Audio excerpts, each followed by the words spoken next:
Assalamualaikum dan salam sejahtera semua. Selamat datang ke channel saya Topik KM. Mungkin ada yang dah sedia maklum, saya ada stream lah juga dekat Facebook. Page saya nama dia Topik Noob Gaming. Saya akan sertakan link dekat description. So boleh klik kat situ dan tengoklah apa ada. Make sure jangan lupa like dengan follow ya. Okay, so saya stream tak berapa kerap sangat. So untuk video kali ni saya nak share sikit saya punya spek streaming saya. So sebenarnya ramai yang cakap, oh apa Topik stream apa semua, apa bajet mesti tinggi, spek mesti tinggi. Tak sebenarnya. So saya nak cakap spek saya rendah sangat pun tak rendah sangat, tinggi sangat pun tak terlampau bangsawan sangat lah. Abang kata orang sekarang bangsawan kan. Spek saya biasa-biasa sahaja. So jom kita tengok apa yang ada dekat spek saya ni.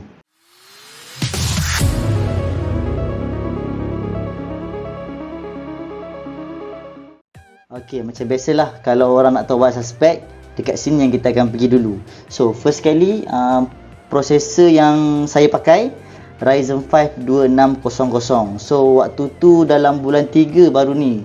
Saya beli lebih kurang dalam harga 450, tapi surprisingly sekarang harga dia agak naik sikit. Tak tahu, mungkin sebab dia punya stok dah terhad. So, and then version yang baru agak mahal sikit. So, dia terlampau demand dan harga dia cepat naik pula sekarang. Dulu saya beli 450, saya dengar macam harga dalam 550. So tak terlampau tinggi, tak terlampau rendah, memang ngam-ngam je untuk stream. Sebab orang cakap kalau stream lagi banyak core lagi bagus. Sebab Ryzen 5 dia ada 6 core. So cukup lah untuk streaming. Lepas tu saya pakai motherboard B450 Aorus M. So kalau nampak saya punya form factor M80X kecil saja. Dulu saya pakai yang besar, tapi bila yang besar ni dia tendensi untuk berat tu lagi tinggi. So tu dia makan saiz. So macam ni just nice, kecil saja. Okay, and then saya punya GPU, GPU yang ni ramai orang ingat saya pakai GPU tinggi. Sebenarnya saya pakai GTX 1050 Ti sahaja. Sebab saya tak mampu nak beli lagi yang mahal-mahal. Sekarang orang duk kecoh RTX 3080 lah, RTX 3050. Itu nantilah waktu-waktu PKP ni, jangan gamble sangat nak beli. So kita pakai yang sedia ada. Saya ambil ni barang second sahaja, dalam lebih kurang harga RM350 masa tu. Dengan bini saya pergi ambil. Yang ni agak sebenarnya dia punya performance agak okey. Bukan nak kata tinggi, okey lah. Memang ngam-ngam lah bila kita streaming campur game tu. Dia orang cakap habis peak performance dah. So bahaya sebenarnya sebab dia bottleneck. Tapi ini saya mampu. So saya pakai ini dululah. Mungkin ada rezeki in the future, insya-Allah saya bolehlah beli RTX dan sebagainya. Okay, and then kita pergi dekat saya punya PSU. Okay, PSU saya pakai Cooler Master GX 750W. Sebenarnya saya punya ni dah lama, saya punya PSU ni. Okey, 750W macam biasalah, memang lebih daripada cukup untuk tampung spek saya ni. Dengan GPU yang tak payah pakai power supply, memang cukup lah, lebih dari cukup. Okey, lepas tu saya punya AIO.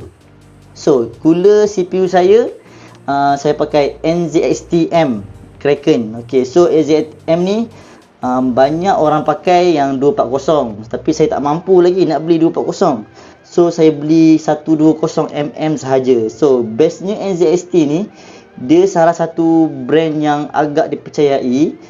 Performance dia pun boleh tahan, tapi dia punya performance taklah sebaik 240mm. So 120mm lah lagi cukup. So kalau boleh tengok NZXT punya Infinity Mirror ni, yang ni yang membuatkan saya nak belilah NZXT ni.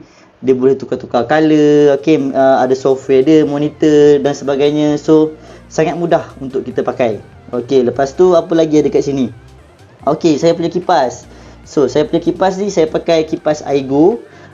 Saya pun dah tak ingat kipas yang macam mana. Harga dia lebih kurang dalam RM90 lah 3. Okey, bestnya kipas ni, dia ada macam-macam color. Okey, boleh tukar menggunakan remote yang dibagi.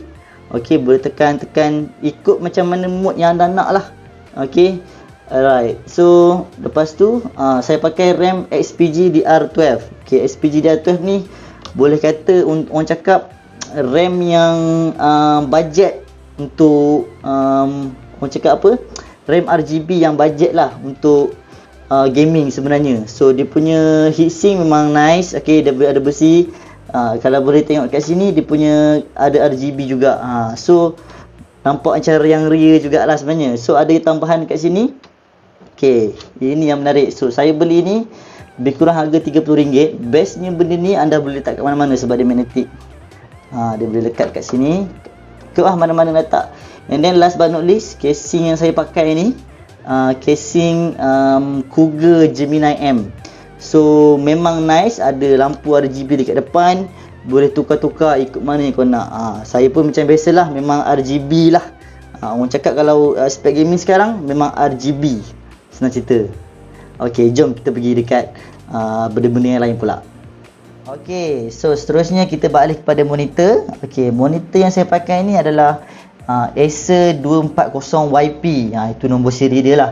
So 240YP maknanya dia 24 inci sahaja. So asalnya saya nak beli 27, tapi bila beli 27 anda kena beli resolusi yang lagi tinggi, seperti 2K monitor. Sebab kalau beli tak beli, ambil yang HD sahaja, nanti nampak dia punya pixel petak-petak. So tak lawa lah. So 24 inci dah lebih daripada cukup untuk saya lah sebenarnya.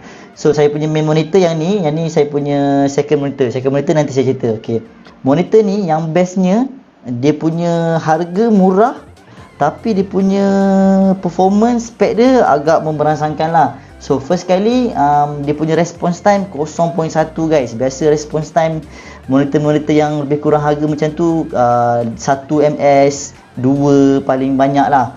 Tapi yang ni 0.1, so agak laju dia punya response time. And then yang paling penting kalau untuk gaming, kita boleh tengok refresh rate dia lah. So refresh rate monitor ni boleh overclock up to 165Hz. 165Hz guys. Harga macam tu boleh dapat 165Hz.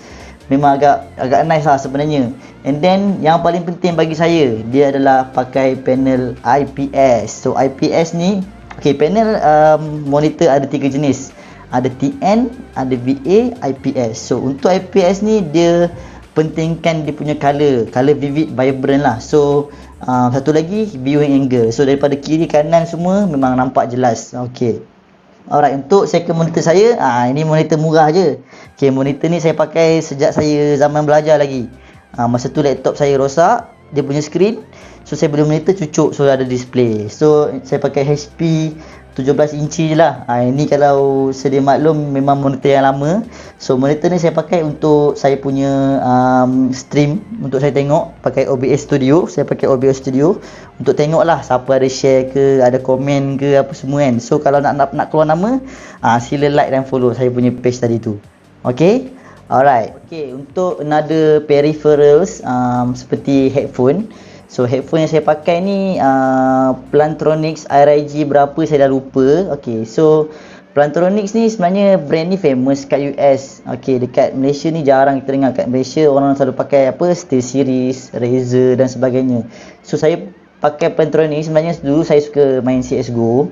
So nampak brand ni banyak taja CSGO punya event, tu pun saya beli.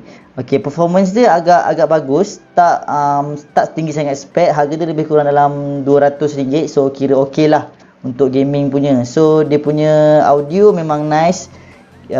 Kalau macam ada musuh kat tepi semua memang jelas dengar lah, kita boleh tahu enemy kat mana. So ini saya punya gaming punya fokus. And then satu lagi, saya ada headphone, saya pakai Samsung SR850. So yang ni saya dengar untuk editing, okay, ataupun dengar lagu lah. So kelebihan headphone ni, dia open back. So kepada yang tak tahu, open back ni biasa orang pakai dekat recording dan sebagainya. So headphone ni murah saja, dia buatan Cina, tapi performance dia agak bagus. Boleh check dekat Lazada dengan Shopee, lebih kurang harga RM90 macam tu. So Samsung SR850 guys. So open back ni, kelebihan dia bunyi sound dia, bila orang menyanyi tu boleh dengar dia punya crisp bunyi sound dia. And then the best thing yang saya suka sekali adalah dia punya sound staging. Sound staging ni, contoh kalau dengar lagu tu kita boleh dengar drum belah kanan, bass belah kiri fokus. So memang jelas dengar lah. So saya sangat suka headphone ni untuk dengar lagu. Kekurangan dia tak ada mic lah. So kalau tak, saya memang buat untuk gaming. So saya ada dua lah. Okay, so saya punya mouse saya pakai Logitech Prodigy G102. So mouse ni pada saya memang agak bagus lah sebenarnya. So dengan tanda harga lebih kurang RM90, dia color RGB dia sangat cantik. So yang saya suka color RGB dia ni, dia tak nampak sangat ada mentol-mentol kat tepi. Biasa kalau gaming mouse yang murah tu dia nampak tau. Ini dia memang jelas, smooth gila. Lepas tu lampu dia memang boleh adjust, ada software, so boleh ikut color. Macam biasa saya punya prinsip RGB. Okay, and then saya punya gaming mousepad saya pakai Cooler Master MP510. So Cooler Master ni pun memang nice, boleh tukar-tukar color. Lepas tu dia punya material atas ni keras, so licin. Saya lebih suka yang licin sebab kadang-kadang kalau main game yang FPS, anda perlukan ni lah, pergerakan mouse yang laju, so dia tak tersangkut. So saya sangat suka gaming mouse ni. And then ini yang salah satu hadiah bini saya bagi kat saya, so saya agak-agak ilah benda ni. Okay, alright. And then lepas tu saya punya keyboard. Yes, keyboard saya pakai keyboard murah je ni. Harga lebih kurang 200 mechanical. Kalau dengan mechanical harga lebih kurang 200, orang tahulah memang keyboard murah. So dia pakai Blue Switch, brand dia James Donkey. Boleh tengok dekat Shopee, James Donkey. So cuma keyboard saya je yang bukan RGB. So saya tak rasa keperluan untuk beli keyboard yang baru lagi sebab keyboard ni masih sedap lagi. Okay, lepas tu color dia memang color orange sahaja, tak ada color yang pelbagai. Tapi saya tak pentingkan sangat, yang penting keyboard dia sedap. Okay. Okay, so saya punya webcam. So webcam ni saya beli dekat Shopee dengan harga RM30 je. So sangat murah lah untuk sesebuah webcam. Sebab apa saya beli yang murah? Saya tak rasa keperluan webcam yang bagus untuk streaming tu perlu. Sebab apa? Bila kita stream, kita punya gambar kecil je kat situ. So tak perlu orang cakap resolusi yang tinggi, tak perlu autofocus yang bagus. So just nice saja, RM30 dah boleh dapat. Kalau boleh tengok saya punya stream, saya rasa dah lebih pada cukup lah nampak muka saya. Okay, and then saya punya gaming chair. Okay, gaming chair ni baru saya beli, hadiah birthday untuk diri sendiri orang cakap. Okay, so gaming chair ni jenama TT Racing. TT Racing ni kalau kat Malaysia ni dah memang agak famous lah. Okay, so dia punya design sangat cantik. Dia punya span, dia punya lumbar support memang sangat nice lah. Saya memang suka, antara yang gaming chair yang saya suka lah. Harga dia lebih kurang dalam RM300.5. Kalau anda beli waktu 12-12, 11-11 Shopee atau Lazada, memang lebih kurang range kat situ sahaja. So untuk harga RM3.5, design macam ni, brand macam ni, memang orang cakap best lah. Memang the budget best lah untuk sesebuah gaming chair yang design macam ni. Sebab nampak macam racing dan sebagainya kan. So dia peluk. Memang best lah orang cakap. Senang cerita, tak payah nak banyak cakap. So macam itulah sedikit saya punya spek PC saya. Tak rendah sangat, tak tinggi sangat, ngam-ngam je. So sampai sinilah video saya pada kali ini. Yang penting jangan lupa tekan subscribe dan tekan loceng untuk dapatkan notification dalam video-video baru saya yang akan datang. And then kalau ada apa-apa komen dan sebagainya, boleh komen dekat ruangan komen kat bawah. Apa yang boleh saya improvise, apa yang tak kena dengan PC saya dan sebagainya lah. So see you guys in the next video. Ciao.